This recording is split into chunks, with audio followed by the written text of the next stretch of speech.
It's nice to be communicating again. I think, we did a little pandemic talk. We talk about the COVID. We can talk about this for a minute. It's nice to be able to cough in public again. Do you agree?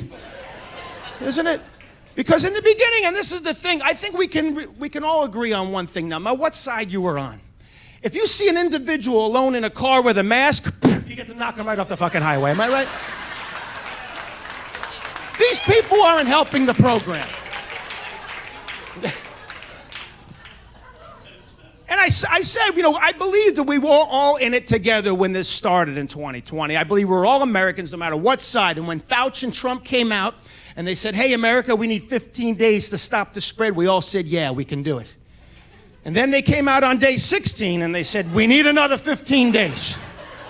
And we all looked at our family members and spouses and said, you're going to die, bitch, I can't take it. Because you love the woman, but you never win that kind of time. You're locked in. You're all nodding your heads. You were this close to death, sir, that close.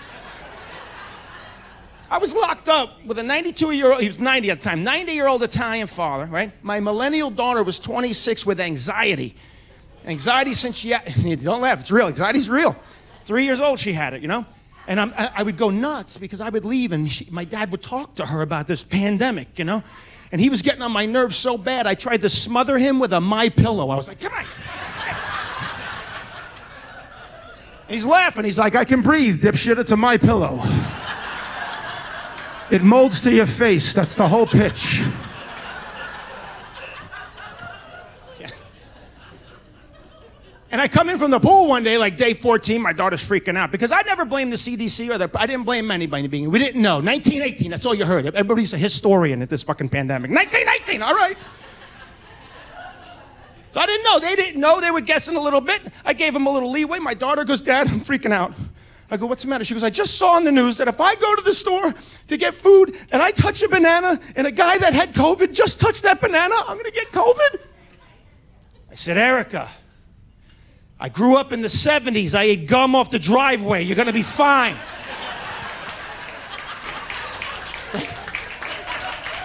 I bobbed for apples and other kids spit and snot at the height of flu season to get a dirty quarter that was in my dad's pocket from a poker game the night before. You're going to be fucking fine. So I knew they didn't know anything about the surface contact. Everybody's freaking out. Clorox in their groceries. Those morons. Any in here tonight? Whew. Clorox my groceries. Yeah, eat that shit. That's going to be good for the brain down the road. But I figured it out. We could only go one place in the beginning. We could all go to the food store. That was the only place they wanted you to go. And we all went to the food store like every other day, right? Because we just wanted to get out of the house. And I would go to Publix with my daughter. I shop at Publix. You guys shop at Publix?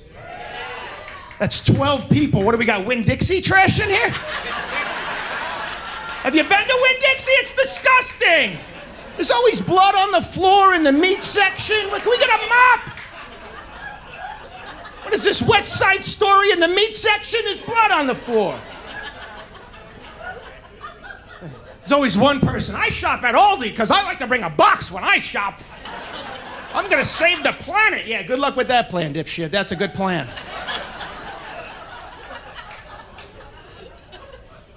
But whatever store you go to, we all saw the same things they were implementing for our safety because they were guessing, right? We all got to the store. We all saw the first thing right away. Huge arrows on every aisle. You remember that? First time you saw that?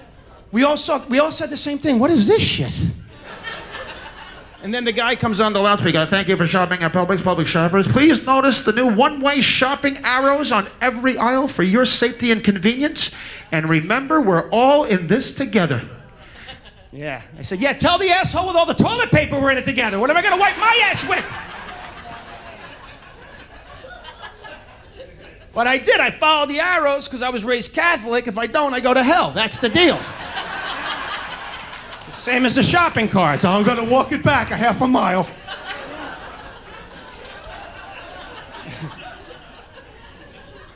So I'm following the arrows, and it was allergy season. I let out a little cough. I went, my daughter goes, Dad, keep it together! Remember in the beginning, if you sneezed, it was like you threw a grenade down the produce aisle. You remember that?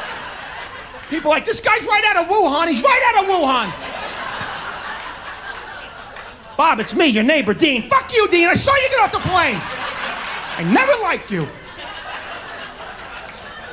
People were turning on each other. And I don't know about you. Let it out, cough it out, yeah.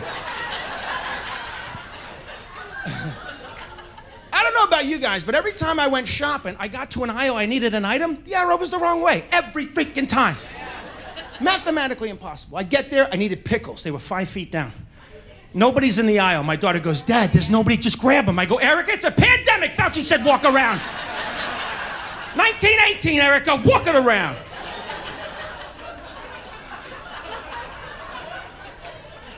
And I did. I walked around. For that first month, I followed the rules. And then I just got tired of it, right? So anybody do this? Anybody start walking backward down the wrong way? Yeah.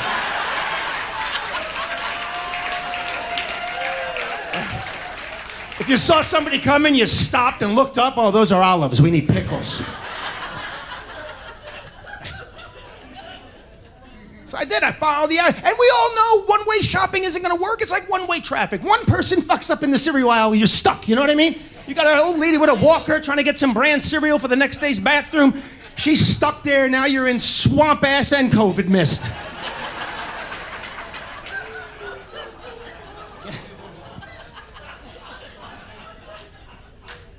And we go back, they didn't know about the mask. On mask, no mask. I wore the mask because the workers had to wear them. We didn't know. So I didn't fight, but I noticed people couldn't do both. That first fight, month and a half. Like they would follow the arrows, they wouldn't wear a mask. If they wore a mask, they wouldn't follow the arrows. So I'll wear this mask, but this one-way shopping shit's got to end. Then they didn't know the distance. 4 feet, 12 feet, settled on 6 feet. You can't make this shit up. We were lab rats in an experiment. And they had to do it because people were fighting, right? So what'd they do? You went back in, following the arrows, got your mask. There's blue tape at the registers. I said, is there a marathon? What's happening here? And then I saw the sign, 6 feet, CDC. I said, oh, okay, I got my mask. I told my daughter, I said, you're safe, Erica. I made the mistake of stepping up too quick. This dude flips out. He goes, back up, man, it's a pandemic. I was like, whoa. So I looked at him, and he had a shield with another mask, goggles. So was there a fucking radiation leak in here? What happened? I thought it was a virus.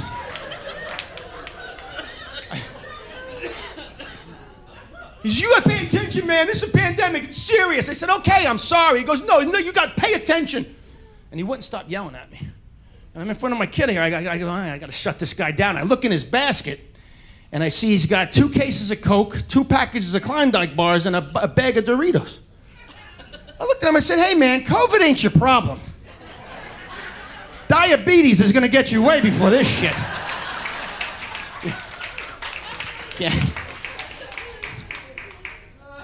But this is when I knew they didn't know. This is when I knew. They didn't know what was going on. We all got back, we're following the rules. I get up to pay for my groceries. And in front of the register girl is a newly installed 6 by 6 foot piece of plexiglass. You remember the first time you saw that? I thought I was at freaking SeaWorld. I was like, hey! What's going on back there? She's got a mask on, yelling through the glass. Did you find everything you needed today? What? Did you find everything you needed today? Do I support the gays? Of course I do. What kind of question is that?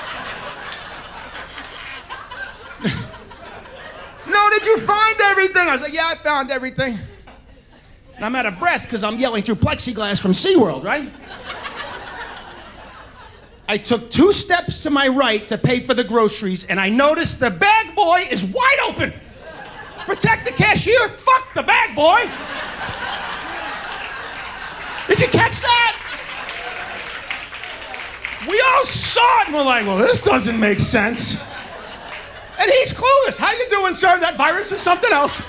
Is plastic okay? I'm like, the big boy's gonna die, Erica. He's got no mask.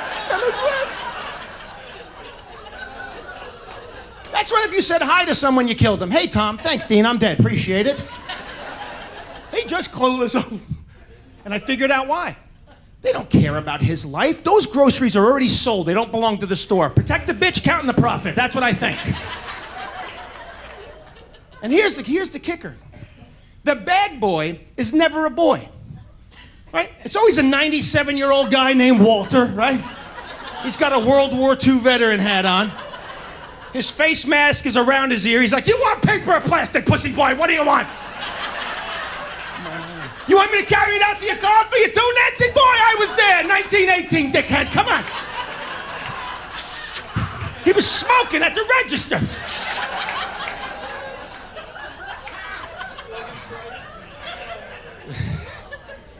It was insane.